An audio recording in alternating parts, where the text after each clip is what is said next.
But for example, if All you... humility, I'm saying this, why this, how do you, what are the indicators? Is there a barometer? Of to what? say he is Of enlightened? what? Well, we've been speaking about that all evening. Yeah.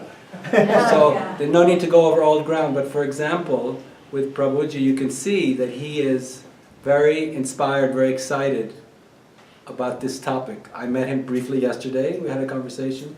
We briefly had a conversation before the evening started. And there is a telltale sign of his awakening to that which is infinite in the way that he speaks. There's a vibration and an intensity and a freedom that he's transmitting through his very being.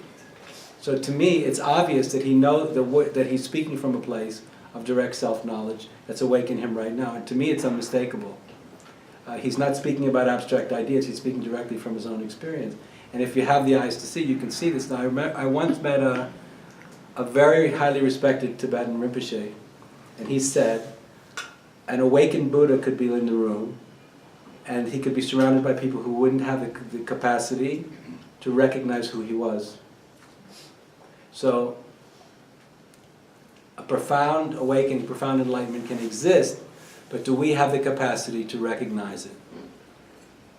And that's a very big question, because our capacity to recognize and appreciate the presence of enlightened awareness depends upon our own level of development also. Do we have that kind of capacity for discernment? So when the Rinpoche said a living Buddha, not just an enlightened person, but a living Buddha could be in the room, and nobody may recognize him, says a lot about the nature of what we're speaking about. Now I've been accused for 30 years by all different kinds of persons of self-proclaiming my own enlightenment. I've never done that once.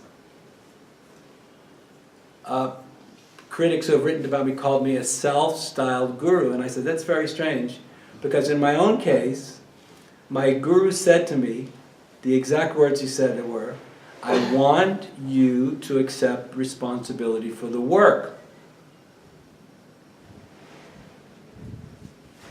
He asked me to do this.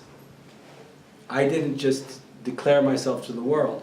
And that being said, I never said I was an enlightened person, but all I speak about is enlightenment.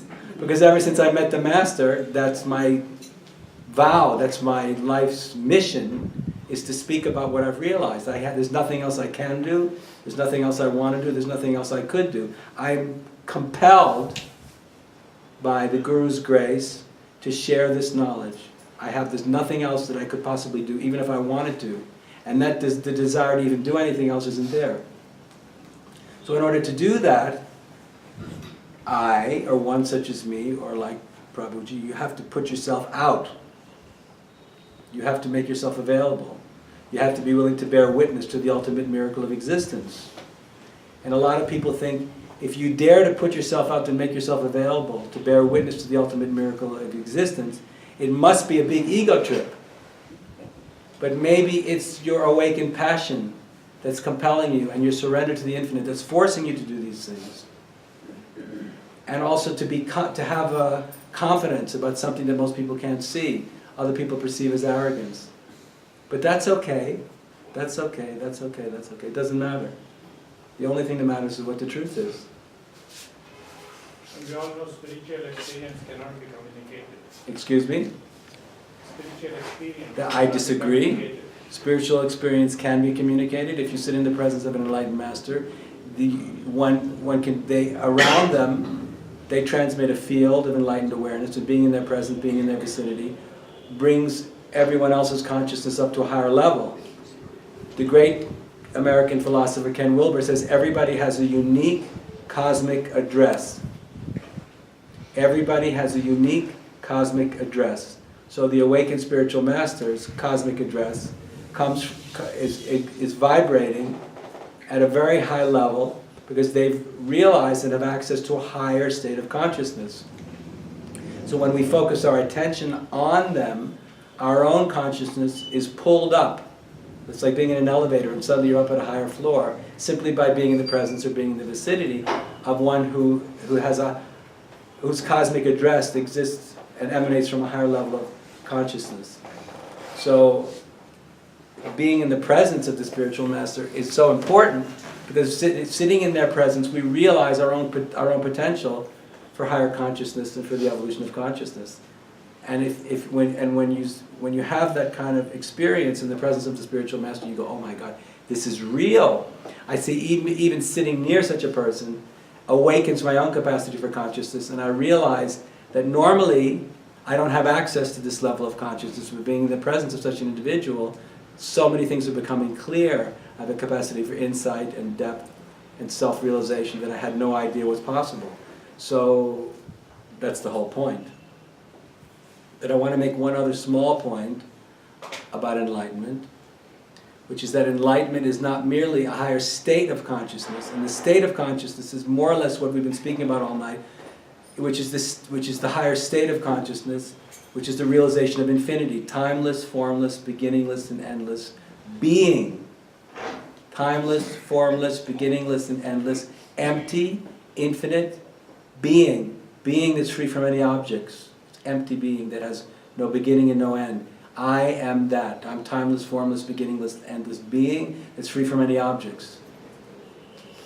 But the evolution of consciousness is not only about the awakening to the higher state of timeless, formless, empty being, it's also very much about awakening to higher stages of human consciousness and cognition. And I want to just give everybody a simple understanding of what that means. I can tell from most of the people in the room today that there are traditional, what we call traditional levels of consciousness. Someone who comes from a traditional level of consciousness is someone that sees the world through a particular lens. We all see the world and perceive the reality through a lens. The lens helps us to interpret. It's an interpretive lens. It's an interpretive filter through which we're able to make rational sense out of the experience of being human. And all human beings see reality through an interpretive lens, even enlightened men and women. So the interpretive lens, or the interpretive framework with which we perceive reality, exists at different levels, different stages. So simply for tonight, we can recognize that there's a traditional stage, there's a modern stage, and there's a postmodern stage. So for example, Prabhu and I were having a little discussion before we began teaching tonight, and we were sharing an agreement that we both had, that the traditional interpretive lens or interpretive framework in Hinduism and in Vedanta may no longer be appropriate in order to help individuals that have taken a step out of the traditional level of consciousness and have entered the modern level of consciousness and even the postmodern level of consciousness. These are different stages of consciousness development, and there are different interpretive frameworks that help us to understand our experience. So Prabhu and I are obviously teaching an interpretation of the meaning and significance of enlightenment that includes, but simultaneously transcends, the traditional level.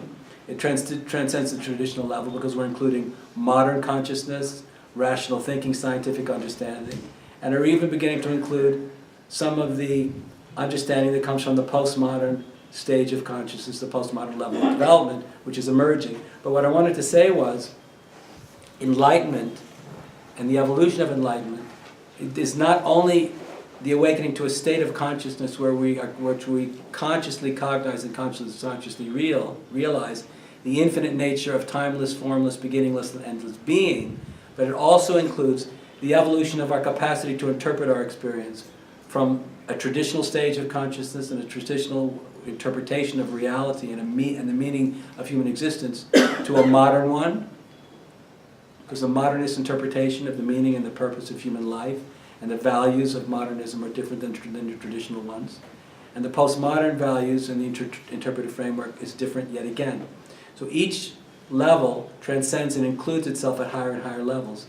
And so my understanding of the evolution of enlightenment is one that includes these deep states of consciousness, which is where we're able to directly cognize the infinite nature of consciousness and the infinite nature of being. And simultaneously, we're learning through these emerging cultural stages to interpret and understand our experience through ever-increasing interpretive frameworks. And it's a combination of those two that I think helps us to understand how the human capacity for enlightenment is evolving.